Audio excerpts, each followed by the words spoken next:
Hi, guys. Welcome to Nora Christine Live. Today, we are going to discuss the controversial Kohberger, the alleged murder of the four college students in Idaho. We are going to break down and do a deep dive. Some documents were unsealed and released today as he pled guilty. So there's definitely a lot to discuss. For those of you watching, please hit the like button. Hit the like button. I appreciate you for watching. We are definitely going to do a deep dive tonight and break this all down because, like I said, there are lots to be said. Guys, please hit the like button. But today, it was a very, very, very emotional day in Idaho. Okay. The victims' families were able to give their victim statements. So we are going to play those victim statements and give a breakdown of the murders. Brian Kohberger, as of today, has now officially been sentenced to life imprisonment with no options for parole, no options for appeal. He actually also, I located the document where he signed it, stating admission to burglary and to the unalivement of four young adults. Okay. This is not alleged. This is facts. So thank you guys for watching tonight as we do this deep dive and breakdown. However, we still have questions, guys. He still did not speak and verbally admit to it. We have no motive. We have no reasons. We just have the DNA found at the scene. We just have the two roommates that were in the house, one of which did encounter him up close, guys. Many people don't know that, but she looked at him face to face, and we're going to break that down tonight. Investigators say they have closed the case. However, lots and lots of questions, guys. Lots and lots of questions. There's lots that we need to talk about, okay? We're going to start with giving you a breakdown of the timeline, okay? Before the murders happened, we do know, due to cell phone, due to technology, Brian Kohberger began stalking the victims. His phone was tracked near their house over a dozen times before the murders. Yes, a dozen. One, two, over 12 times his phone was tracked near the house. In October, we do know that Kohberger allegedly creates Reddit posts asking questions about criminal thoughts and emotions after committing crimes, raising only concerns about his psychology background. Also, guys, it's important to know at the time he was a TA because he was in a program working on his doctorate at the nearby University of Washington. I don't know if y'all know this, but I learned this through this case. Idaho and Washington are very close geographically. Literally, he drove in from Washington to Idaho where this happened, and it's very close once again. He was very aggressive, they said, with female students. Also, I watched many documentaries on this. He also, we suspect he was an incel, guys. So let me explain to you what an incel is.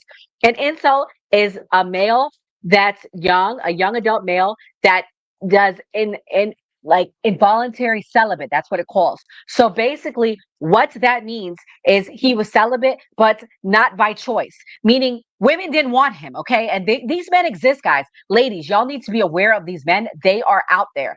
They have a fetish. They are weird. They are sick. And overall, they hate women. That's what we suspect. He was very aggressive to to the female students under him. In fact, there's a story that one went up to him for help and he would not talk to her. He ignored her. So he was under investigation at the time at his university. That is important to know. Okay. So guys, let's go back. I'm going to play a clip. Shout out to everybody watching. I want you guys to hit the like button, guys. Hit the like button. Also, if you're not following me, please give your girl a follow so you can know when I go live. I go live again Friday night and I do reality TV, but tonight we're doing true crime. Let me hit the play button on this, guys. In this video that you're seeing, we have a video of the young ladies, Kaylee and Maddie, Madison, aka Maddie. They were best friends. They were out. This is the last video of them. They were out and about enjoying their life. Didn't know it was going to be the last time that they would be probably caught on camera. The video shows them walking in downtown Moscow, Idaho, which is where they lived at the time before the videos. In the video, you hear Maddie, what did you say to Adam? I told Adam everything. So they're living life. They're enjoying life. They're having fun. They did not know that that would be the last night of their lives, guys. But Brian Kohberger stole that from him. And he has a special place. And you know what I'm saying. So we're going to get to the victim statements. But at 4 a.m., November 13th, 2022 was the night that he went there. Police believe he entered the off-campus house at 1122 King Road, Moscow, and murdered 4 students with a fixed blade knife. And by the way, guys, he was very sloppy because this is how he got caught. The sheath of the knife he left behind. Who does that? What an idiot. But thank God, God was there because he left it behind and we knew that it was him from his DNA. Okay. And we're going to get to that. He killed 4 students, Kaylee Conclaves, Madison Mogan, who were lifetime best friends, childhood friends. In the last year of college, they were going to graduate. Xana and Ethan were dating at the time. He also unalived them together. They were 1 year together. They were sophomores. Roommate Dylan, and she did her victim statement today. We'll play her statement. She said she saw a masked man with bushy eyebrows walk past her room. She locks herself in and survives. This was at 4:04 a.m. And guys, there were documents released that show text messages with the surviving roommates. I'm going to show that to you guys. Hit the like button, guys. Thank you so much for watching. I appreciate you. Hit the like button. Here we go.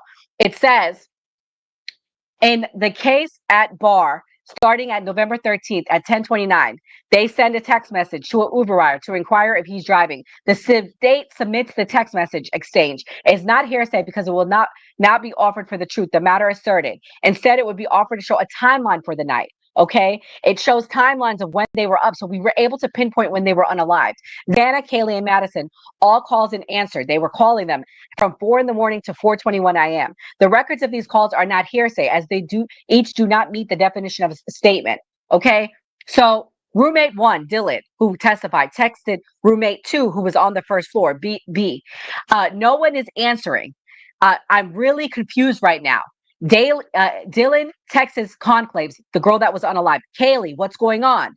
Dylan, so the roommate 1 downstairs texts Dylan back, who survived. Yeah, dude, what WTF? Xana was wearing all black. I'm freaking out right. So I'm freaking out right now. So they see someone. They think it's Xana, but it's him. Dylan texts back. I'm freaking out right now. No, it's like ski mask almost. And then roommate 1 texts back to Dylan. STFU, actually. Dylan texts like he had something over his head, his forehead and mouth. I'm not kidding. I'm so freaked out. B says to Dylan, so am I. D says to B, my phone is going to die. F. B says, come to my room. Run down here. Luckily, by that point, dude was out of the house. All of these declarations are present tense. Okay. So then they keep texting and calling at 4:28 a.m.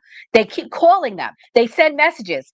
D sent to Conclaves, please answer. D sends to Mogan, are you up? These text messages are not hearsay. So these are text messages, guys. So we have a timeline. Simply put, guys, these are college students. She might have been high out of her mind. She might have been drunk. I'm not here to pass judgment, but the reality is she probably didn't know what she was seeing and hearing at the time. She was probably very confused. Guys, for those of you guys watching, please give your girl a follow. You guys can go to my page, Nora Christine Live, and give me a follow and tap the like buttons. Thank you guys so much for watching. I appreciate you. But nevertheless, here we are doing a deep dive breakdown of what happened that night, guys, because we need to understand what happened. There's so many unanswered questions, but we're going to break down what they know. Okay. Also, today, there were lots of victim statements. Dylan Mortensen, who's someone we will never forget, she gave her statement, guys. She said in her statement, she still has panic attacks. She said in her statement, she cannot sleep alone. She said in her statement, she's scared to be alone. Imagine what she's experiencing. Imagine how this poor young girl must feel. Every time she closes her eyes, she imagines this killer, this monster, okay, that she was face to face with, that murdered her friends for no reason. He is a monster. And we have to understand these incel guys, this guy was an incel. And I'm going to not say that enough because he was. And we have to understand that this was not normal, guys. Clearly, he's not normal, but we have to recognize these incel men. So if we see them, if we approach them, we are on edge because something is not right with them. Anyways, here we go. This is the first floor parking level. This is where the girl ran down to. This is the third floor. This is where Dylan I'm not Dylan. This is where Maddie and Kaylee were. They were on the top floor. From what I'm gathering, and from what the police has released, he entered through the top floor. Okay, guys, he unalived them first. Supposedly, the roommate that survived, Dylan, said she heard him saying to I believe we now found out it was Kaylee, saying to her, "I'm here to help you." Guys, from the defensive wounds that were seen, Kaylee gave a good fight, okay? And you're going to hear from her sister how proud she was that she gave him a fight back. She said to him, had Kaylee been awake, your ass wouldn't have been able to get to her because she was strong and you're a weak bitch. Because that's what he was, guys. The second floor, this is where Dylan was at the time. Dylan was on that floor with the other roommates that were unalive. So she was steps away from this. He unalived Xana and Ethan. From what we know, guys, Xana picked up a DoorDash earlier order, maybe 10 minutes prior to him entering. She just got the DoorDash earlier. What I suspect happened is he ran into her after he came down from the third floor, bumped into her, I think unalived her, and then unalived the boyfriend that was sleeping. So what we then see is the roommate hears this, opens the door, looks her face to face. You know, I asked a very close guy friend of mine, I said, why do you think he didn't unalive her? You know what he said? And it makes sense. He said, I suspect he ran out of time. He realized, oh, snap, I ain't got time for this because there's a lot more people in his house and it is not worth the smoke. Okay. So he just let her live. Because I almost wonder, why did he let her live? Okay. It's a good question to ask. Okay. Also, guys, like I said, the other piece of evidence that we saw was the sheath. Okay, this is the sheath. This is what he left behind. It was that was the weapon that we suspect, guys. And important to note, though, the police have yet to find a murder weapon or the clothes he was wearing. That's important to know, guys. They have not found that. Also, creepy, this loser weirdo took this picture of himself. This is the last known picture, or the first picture he took after he did what he did. Look at his creepy face. Look at his thumbs up. He's proud of what he did. Just really, really creepy. This is the house, guys. The house has now been taken down, okay? All right, but let's fast forward. Let's get back to our timeline, guys. So he unalives them 4 in the morning, 11:58 a.m. A 911 call is placed from a surviving roommate's phone reporting an unconscious person. So, guys, let me give you backstory because I remember when I heard this, I was like, what do you mean an unconscious person? It doesn't make sense. So what I found out that happened, guys, is they wake up in the morning. They called it because they were a part of sorority. They called their sorority sister who lived down the block, and she was there with her boyfriend, I guess. And they say, "Hey, look, Xana and them ain't answering the phone. I need y'all to get over here. We're scared to go upstairs." The guy, the boyfriend, shout out to him, W him. He's the real one. Shout out to him for being the man that he was. He went up the stairs and found the first set of bodies. He found Xana in bed with her boyfriend Ethan, and he found them, and he lied to them. Shout out to this guy. He lied to them to save them the heartache and pain from what was going on, and said they're unconscious, call 911. Okay. He didn't want to tell them what he saw because he didn't want to freak them out. Like, to let them know, hey, you was chilling up here in this house the whole time with these bodies in the house. You was chilling the whole time with them. Okay. So shout out to him for that. Okay. So November to December 2022, the investigation begins. Okay.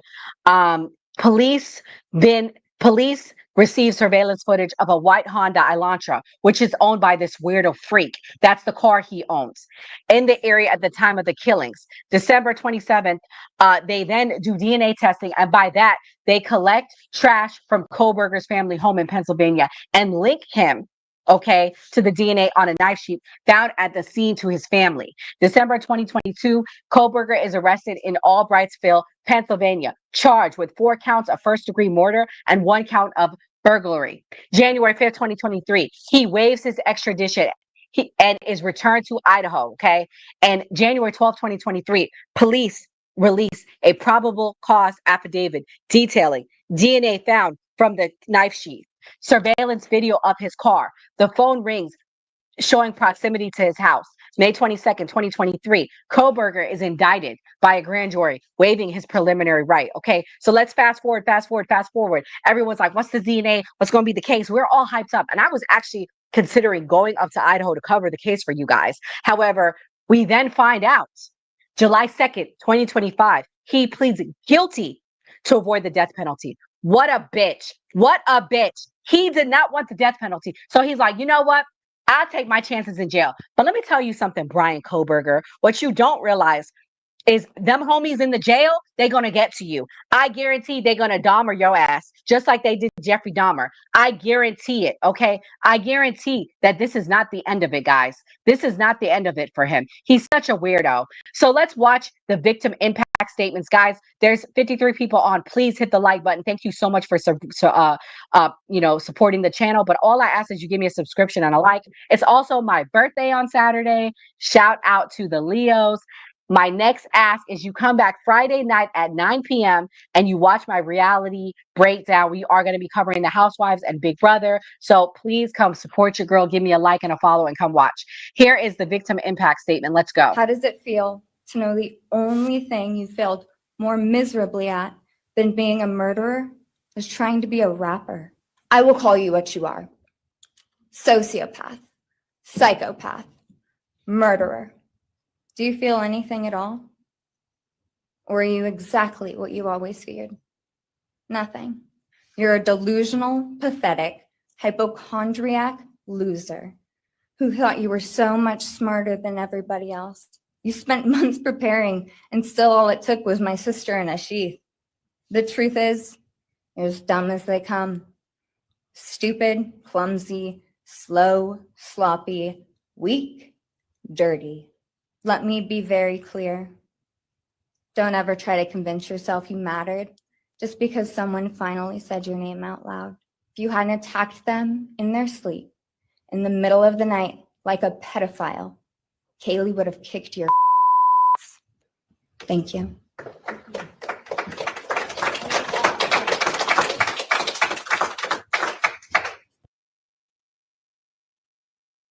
So yeah, as you guys can see, she said Kaylee would have kicked your ass. And I believe that. I believe he's a little wuss. I believe he's a little whip. I believe he's a little dweeb. Here we go. This is the judge talking to him, asking him, do you have something to say? You have an opportunity to make a statement if you wish to. I take it you are declining. I respectfully decline. Well, all right, Mr. Kohberger, you have an opportunity to make a statement if you wish to. I take it you are declining. I respectfully decline. Well, all right, Mr. Kohberger, you have an opportunity to make a statement if you wish to. I take it you are declining. What did he say? I respectfully decline. I respectfully decline. Bro, this was your chance to at least make some right for the wrong you did. This was your chance, bro. This was your chance to look and say, I am so sorry for the heartache I caused. A demon was inside of me, and I don't know what I did. I wish I could undo it. This was your chance to be a man for once, Brian, and you did not. You did not. Okay? And this is the judge. Hold on. I want to play this is Kaylee Conclave's mom. And I want to play what she said. You heard from her sister. Shout out to the Conclave's family. They really have been holding his ass accountable, holding him to the fire, and making sure that Idaho has justice, real justice, and that they were doing their job. They were very disappointed when this came out, and I don't blame him because he should have got fried. Here we go. I never imagined having to speak to someone so devoid of humanity. For a long time, I didn't think I'd find the words low enough to meet you where you are. But now I realize this isn't about you. It's about what you've done to me, and I need you to hear it. When you murdered my daughter, Kaylee Jade Gonzalez, you didn't just take her life. You shattered others. You attacked what you could never be, and in doing so, you left a trail of devastation far beyond that house. You stole my peace. You've altered my every waking moment, every sleepless night, the way I view the world, people, safety, trust. It's all been changed by your cruelty. I no longer recognize parts of myself. Joy is harder to find. Laughter feels foreign. The world moves forward, but I'm suspended in a place of sorrow and rage. You've taken from me something that can never be restored. The grief sits with me every day, some days quietly, and other days so loud it drowns out everything else. The emotional toll you've inflicted on me is immeasurable. I live with a constant ache, with birthdays that are now memorials, with holidays that feel hollow, with empty chairs that scream. So yeah, guys, that was her mom giving her victim statement. Okay, she's saying you took something, you hurt me, like you really hurt me, and I feel that. I feel that with everything, everything. I feel that with everything. Okay, I really do because I feel like he's a monster. I feel like he's a creep. Let's listen to what Kaylee's mother had to say to Fox News. I feel like he's a disgusting human being, and I feel like we need to make an example out of him, and we need to bring shame to him. These are the kind of people that we need to bring shame to. Monsters like this. Hold on. Quick message from our youngest daughter. Aubrey wanted to say, you may have received A's in high school and college, but you're going to be getting big D's in prison. And like, he doesn't even flinch, y'all. You see his face? He doesn't even flinch. This is crazy, guys.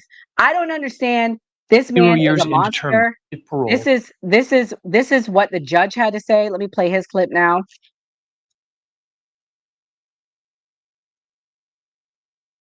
On count 1, burglary, 10 years fixed, 0 years indeterminate.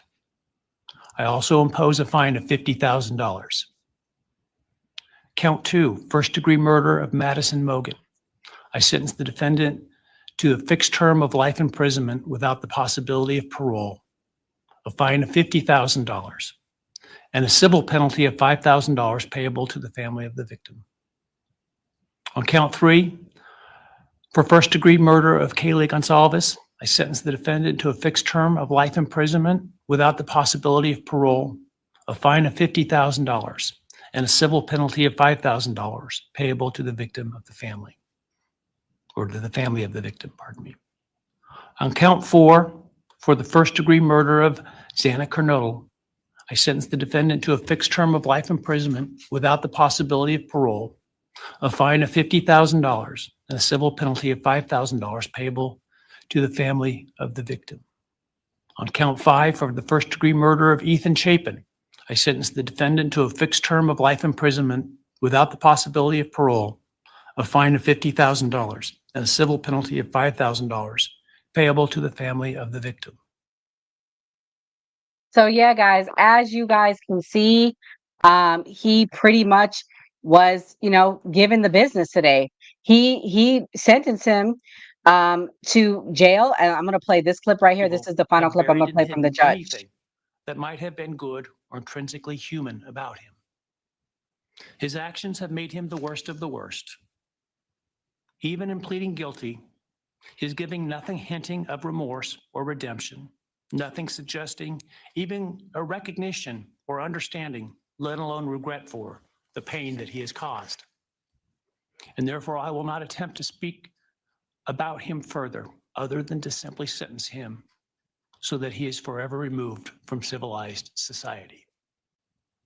And accordingly, based upon his conduct and based upon the record before this court, recognizing the standards that govern this court's sentencing decisions as set forth in State v. Hill, I hereby sentence Mr. Kohberger as follows.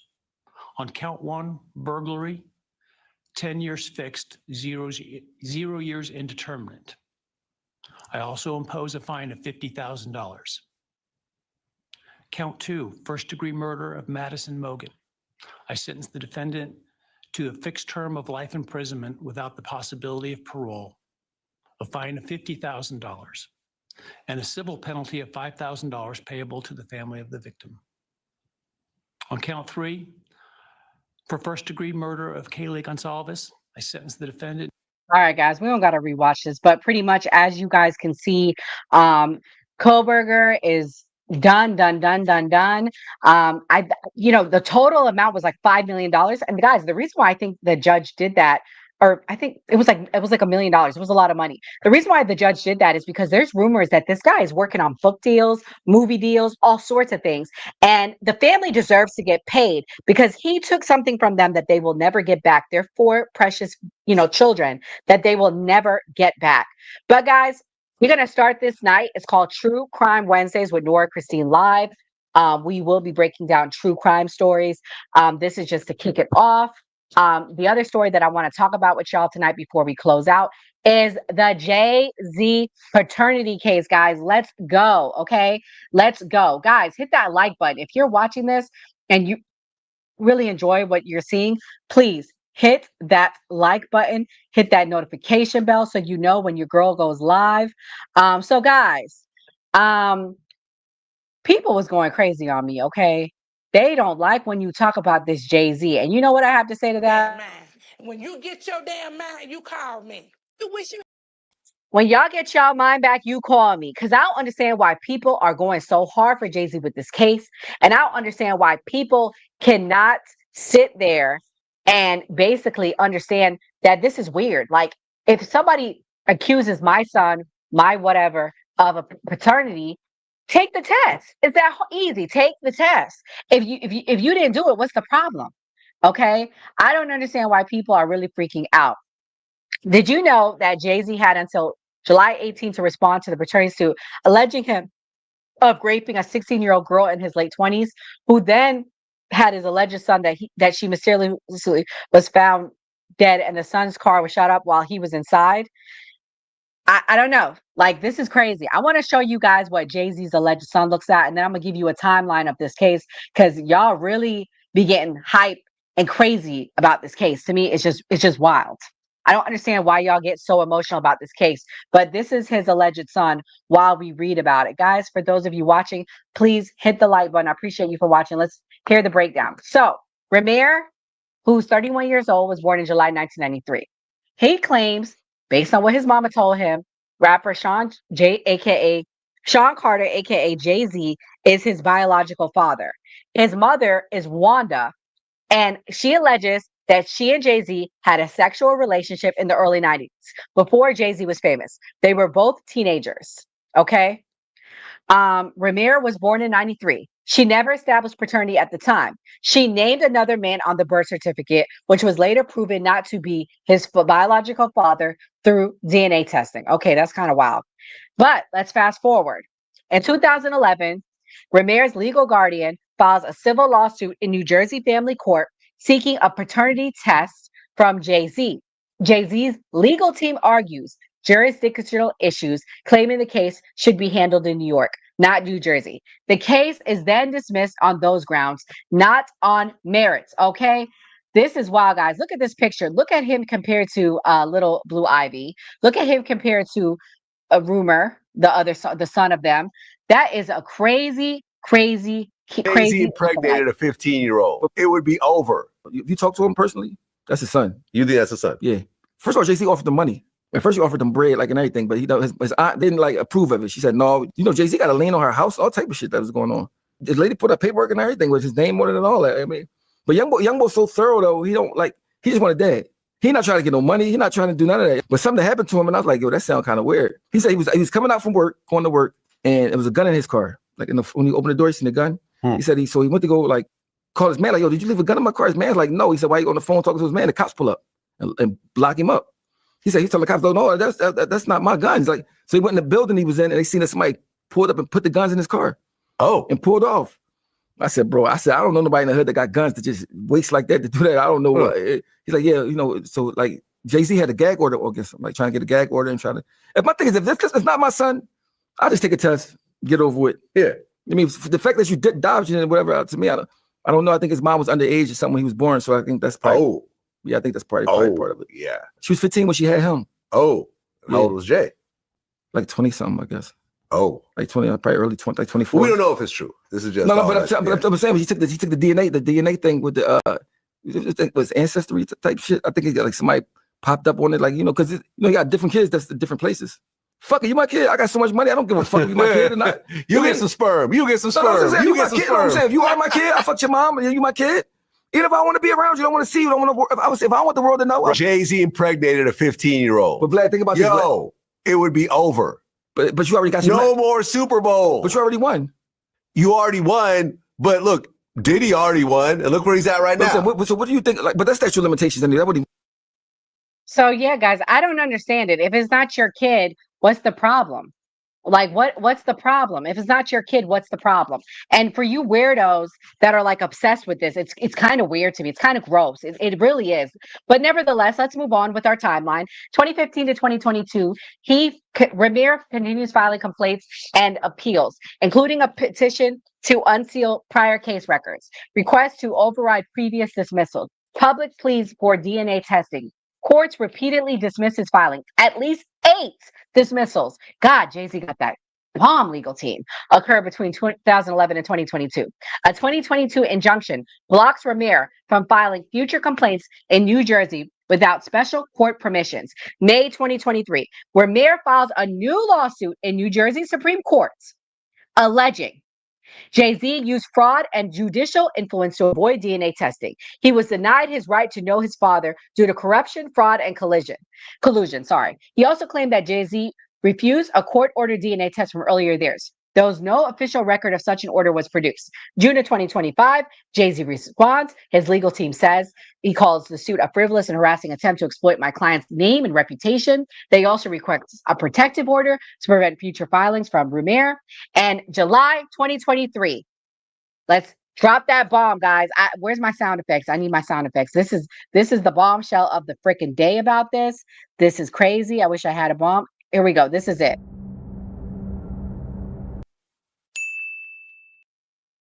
Bombshell of the day is today. Ramir formally withdraws the case. His legal team offers no official reason. Media outlets speculate a confidential settlement may have occurred, or he dropped the case due to financial exhaustion and continued legal barriers. As of now, Jay-Z has still not taken a DNA test. No paternity has been legally established. The case is likely closed until new further evidence surfaces. This is crazy, guys. I don't understand. If he didn't do it, why does he just not take the test if it's not his son? Why? I don't get it. I don't understand it. What's the big deal, Jay-Z? Take the test. What is the big deal? Take the test. I don't get it. But I guess he said, While you were running your mouth with him, I was running to the bank, sweetie. And depositing a Trump check. Honey, Donald Trump. While you were running your mouth with so he's just like, look, y'all running y'all mouth talking about me. We getting this money. We getting this coins up. But are they really getting the coins? Like, are they really doing it? All of these little games that him and Beyonce were playing. And yes, I'm saying him and Beyonce. People are acting crazy. Okay, they're going crazy. They're mad. Yo, I've never seen people crash out the way they did about my video I made about this case, y'all. People are crashing out like crazy on this case. They sent in the whole beehive. The whole beehive came and attacked. It's crazy. So pretty much, they say there's a paternity law in New Jersey. To give you guys some facts, New Jersey paternity proceedings fall under the Parentage Act. There's a burden of proof. The plaintiff must prove sexual contact, the time of conception, and no other biological father. So these are the roadblocks that he faces.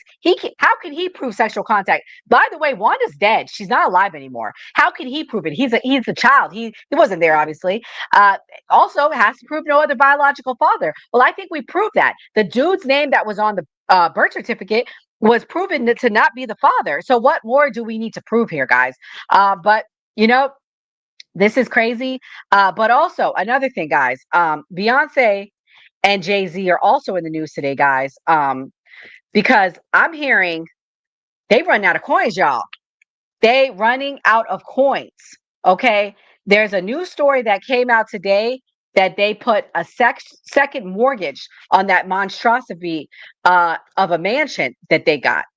That is a big, big, big thing that they did that. They say Jay-Z and Beyonce have taken out a $58 million mortgage on their Bel Air mansion, bringing their total borrowing on the property to a whopping $110 million. If y'all want to wonder why she keeps putting out all these damn acts, it's because I hear she ain't got no coins, she ain't got no money. But that's not all the expenses on the Bel Air homestead, they're saying. Adding to the mortgage payments is not so small matter of property tax. That property tax on that property is $1 million, $1.2 million alone. or roughly $100,000 a month for that mansion. Before factoring in staff and maintenance, the couple is already shelling out $637,000 a month in mortgage and property taxes. God damn. A month, a month. That is crazy. That is a crazy, crazy amount, guys. I don't understand how they do it. It's possible they're using the recent mortgage cash, they're saying, for investments that could offset the 5% interest they're paying, but it still means they borrowed an eye-watering 110 million. Beyonce just did that tour. I don't know the tour numbers, but I'm sure it did well. That's crazy, guys. That's a lot of damn money for that house. Okay. Um, you know, people are like making fun of people talking about it, and they're like, oh, that's like nothing for them, but that's still a lot of damn money. I'm sorry. Who knows, maybe there's issues with the house, but it makes sense why she's been going out on tour. She got to make these coins. It makes sense. I'm gonna show y'all this clip of the house. I just want to share the screen. Guys, if you're watching, please hit the like button. I appreciate you for watching. Shout out to the chat, shout out to everybody watching. Y'all are awfully quiet, but I know y'all are in here tonight. This is what the house looks like, guys. God damn, that's huge. That is crazy. So they're saying that that's crazy. They have a 30-year mortgage. They're saying a 5% interest rate for the first decade. So basically, they got themselves a balloon mortgage, y'all. If y'all ever hear that, stay away from the balloon mortgages, boy. They are diabolical. It's not a bad thing to do when you know you're a billionaire and you're going to try to pay it down. The previous mortgage was for 52.8 million. The second mortgage now, which was taken out in 2021, the second mortgage now in 2025 is for 57.7 million, which is a combined mortgage debt of 110 million. God damn, that's crazy. The initial house was purchased in 2017 for $88 million, designed by Dean McMillan. It's 30,000 square foot, 11 bedrooms, 4 pools. God damn. Wellness center, media room, and 15-car garage. Despite purchasing a $200 million Malibu estate in 2023, paid in cash, they retained Bel Air, likely for its proximity to the child's school. So they own 5 houses, guys, or 4 houses: a Bel Air mansion, a Malibu mansion, an East Hampton home, and a Manhattan penthouse. They're saying that, so people are saying that this is a smart move. Legal analysts say it's a way to free up capital for other ventures by leveraging existing real estate property. Some view it as fiscal savvy. Others speculate that the couple may be cash poor despite vast assets. What it means for the Carter: they are highly asset rich, but may prefer leveraging assets for investment or business strategies, not necessarily a sign of desperation. So it could be in a number of things, guys. You could look at it as a way to leverage you free up your assets, to have that cash on hand to then reinvest it in other things, in other businesses, in other business venture, in other homes. So we obviously really don't know. I know that she's had a successful tour, but nevertheless, that's a lot of money, guys. That is still a lot of money, even though they are rich. They might be cash poor. We don't know. You know what I mean? Their home was the most expensive home in California history that they purchased. So they definitely got the coins to get that mortgage on it. They definitely have the assets, and they got to be able to prove their wealth. So they can't be all that poor. And I don't hear them spending lavishly like most celebrities. So nevertheless, I'm gonna take my hands. Let me play my clip, because this is probably what Beyonce's saying. Who gonna check me, boo? Who gonna check her? I ain't gonna check you, Beyonce. You still the queen. I still think you're the most talented woman in the world. I just don't like your husband. I think your husband is shady. What he did to the other Jay-Z's press this week has been terrible, you guys. I see why the goons are coming for me. You know, this week, Nessa came out and she spoke out. She's calling Kaepernick's wife. I gotta play this clip, guys. If you're watching, hit the like button. We are doing our True Crime Legal Wednesday. We are going to start this as a series where we talk about true crime legal things. I'm not a lawyer, but I'm gonna give you an entertainment spin on it. And the latest legal battle that we saw with The NFL industry was Colin Kaepernick suing them. Colin Kaepernick took a knee and they need him out of the NFL industry. Let me play this clip of Nessa, who's his girlfriend, wife. I don't know what she is. The internet calls him his wife, but I don't think they're legally married. Here we go.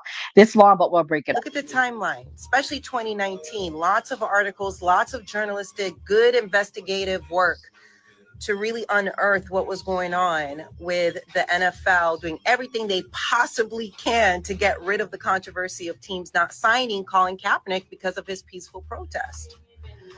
Go back to the timeline. My Twitter, my Instagram, it's all there. And how the NFL, yes, they did use Jay-Z to smooth it over. That's why you're getting, I'm sure, great shows that I do not watch or support. I don't care who's on that stage. I don't care. I don't watch that league because it doesn't change the fact that they wrongfully punished Colin for his peaceful protest. Colin was not protesting his employment. No, he was protesting police killing Black people, systemic racism. And the worst part about during that time were the smear campaigns that were happening behind the scenes to try to discredit Colin publicly, to sway people to think that Colin was okay being blackballed or he was asking for a lot of money to play again. He was never offered a job the minute he protested. Never. Never. Okay? And no, like I said then, Jay-Z never spoke to Colin before he made that deal with the NFL. No. He only spoke to Colin after he made that deal, and he was okay with the deal and knew exactly what it would do to Colin, and he was okay with it. You know how I know? I was there. I heard the conversation. And for all the publications out there, do some research. Adjust it. I'm not Colin's girlfriend or roommate or whatever. I'm his wife. I know research and getting information is a rare thing nowadays, but let's restore some integrity. Okay? Now, I had to reappear like I was Candyman. I prefer not to. I really do. You're lucky I had a baby with my husband. It gave you guys a couple years off. I didn't even know she had a baby. Y'all But knew that? I'm good. I got lots of energy. I don't want to have to set examples. No. Good day. Okay, so let me finish what I was saying.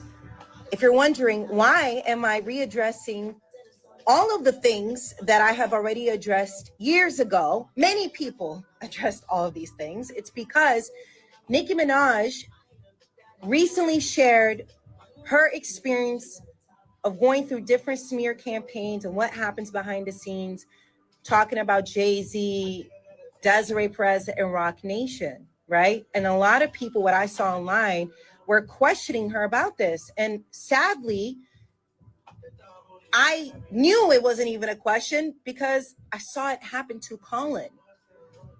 And I called this out years ago. That's why, sadly, I'm readdressing everything over. But again, do your research, go back to the timeline. It's all there. It's all there. Okay? And while we're here, let's get to this point. Colin filed a grievance because he was being mistreated. They wouldn't allow him to continue his career, his hard-earned career. Do you understand that? That's not okay. And he was allowed to do so because of his rights. And there was a union that protected his rights. And we should all be thankful that he was willing to exercise his right, because that shows you how hard he fought to keep his career. Okay? And I hope if you're wrongfully treated at your workplace or anywhere in your life, that you are able to defend yourself. Or maybe with your logic, you're okay not defending yourself. I don't know. But I know I want to keep my rights. Listen to Funk Flex right now. Okay? Because God damn, she going on this long rant. Anyways, pretty much let me give y'all some backstory. Because again, this is all legal stuff. This is all tied together. Contracts is a form of legal. And pretty much what happened is, y'all know Colin Kaepernick was removed from the NFL because he took a knee and they didn't like it. It was bad. Prior to the partnership that Jay-Z took, Jay-Z defended the move, saying actions, not kneeling, were needed to combat injustice, urging society to move past symbolic gestures. But initially, he claimed he had Colin Kaepernick's back, but he undercut him. He went behind his back. His nation, Rock Nation, signed a 5-year, $25 million partnership with the NFL that included advising on halftime shows and co-managing the Inspire Change social justice initiative. He then got to take over the Super Bowl. As y'all know, he's over selecting people, blackballing people. He had Kendrick Lamar perform. But unfortunately, who should have performed this year in New Orleans is Cash Money. Like everybody said, Lil Wayne should have been up there. Anybody from New Orleans should have been performing. That is their city. I don't understand why that's a question, but nevertheless, they undercut him and he put Kendrick Lamar in his place, who has beef with Drake, who's artist signed to Cash Money or to Lil Wayne's label. But fast forward, going back to what we're talking about here, despite public gestures of support for Kaepernick, like wearing his jersey on Saturday Night Live, Jay-Z was slammed by Kaepernick's allies for collaborating without including Kaepernick. Everybody was united that NFL was the bad guy. Every black person, I should say, was united for the most part, especially these woke entertainment people, and the NFL was the bad guy and people were boycotting, people weren't in support. So of course they went and they got Jay-Z. Jay-Z is the king, Beyonce is the queen. Everybody will get back on board once they get on board. And that's what they did. And instead of Jay-Z doubling down and having Kaepernick's back and say, hey, I want to work with you, but I ain't gonna sign with y'all if y'all don't bring back Kaepernick. Nah, he took the deal. And that's pretty much what happened. Eric Reed, Kaepernick's former teammate, said Jay-Z knowingly made a money move using social justice to smooth it over with the black community. Mark Garagos, Kaepernick's attorney, called the partnership cold-blooded. It's an intellectual picket line without engaging Kaepernick. Nessa was mad at the time, who was his girlfriend at the time. Kaepernick hasn't played in the NFL since 2016 and withdrew a collusion grievance in 2019 after a confidential settlement. Eric Reed, who kneeled alongside Colin, criticized Jay-Z deal as a betrayal. Okay, he's at a press event, Jay-Z framed his move as deepening impact. We forget that Colin's whole thing was to bring attention to social justice. Now, how do we address this injustice? It's time for actionable items. Okay, so pretty much, Nessa, who alleges now that Rock Nation accepted $5 million per year for 5 years to help bury the growing protests and shape the NFL's image post Kaepernick, called the firm co-opted Colin's protest while he was blackballed, highlighted Desiree protest controversial comments, shifting focus from boycott to fighting for it, and pointed out her political connections. Okay, this is crazy, guys. Again, it's pretty clear that Jay-Z is not for the black community. He's not for social justice, and anyone that's attacking anyone for saying that, you are a damn fool. Okay, and you're attacking me for calling out this disgusting person for not taking a freaking DNA test when if he's telling the truth, it should be that simple. Take a DNA test. It's not that hard. Take a test. It's not that hard, guys. It's not that hard. If he really is for social justice and doing the right thing, show the right thing. Hey, I took the test, point proven. But no, he's not going to do that because he knows what he did. And he knows that little boy is his. And nevertheless, he's always undercutting people. And this is what Jay-Z does. I mean, that's the reality. It's really, unfortunately, the reality. This is really about ethics and morals, doing the right thing when no one's looking, doing the right thing always. But nevertheless, the question is, did Jay-Z silence Colin Kaepernick's protest? Colin's partner claims Rock Nation took millions to protect the NFL's image. Now, Nessa saying that it's a smear campaign, has Jay-Z turned his back on the movement. Other influencers have spoken out this week that they made it clear they will not be a part of his social justice because he does not do social justice. And they broke down why they feel that he doesn't. So nevertheless, guys, I appreciate you for watching. Come back Friday night at 9 p.m. We are going to be breaking down, this week's episode of Real Housewives of Miami. Your girl's going to watch it when I hang up and take some notes. We'll be breaking down The Real Housewives of Orange County, which airs tomorrow night. And we will be breaking down Big Brother. So definitely, guys, come back. I'm going to keep having guests. So I'm so excited. Thank you guys for coming. And guys, God bless. Have a good evening. And I'll see you. Oh, also, guys, if you're watching, come back tomorrow night. If you're watching on X, we have the new party stream at 8 p.m. Eastern Standard Time. I'll be talking about the allegations. Is Donald Trump on the Epstein files? There is a report that came out that Donald Trump has known he's been on the Epstein files for months. We are going to break that down. Also, some other stories going to be coming, so definitely come back. Still working on the topics, but there'll be great stories. I promise you. We have a fair and balanced approach on the new party. It is political for those of you guys watching me on the Nora Christine. So, but I promise you, we will not do politics on Nora Christine Live.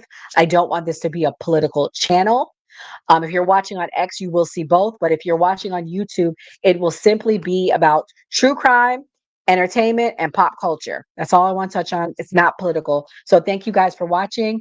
Good night. God bless, and have a great evening. Welcome to Nora Christine Live. Live shows while we are sipping tea and serving truth. We dish out the hottest gossip and reality tea. We talk about everything from celebrity gossip and reality TV to current events and everything in between. We keep it real. If you like your tea with a side of sass and a little bit of shade, then this is a show for you. I'm your host, and please don't forget to like, share, and subscribe. You may know me as a co-founder, executive producer, and host of the New Party podcast. Every Friday, we drop a new episode at 9 p.m. Eastern Standard Time. So grab your cup of tea, sit back and relax because you're in for a treat.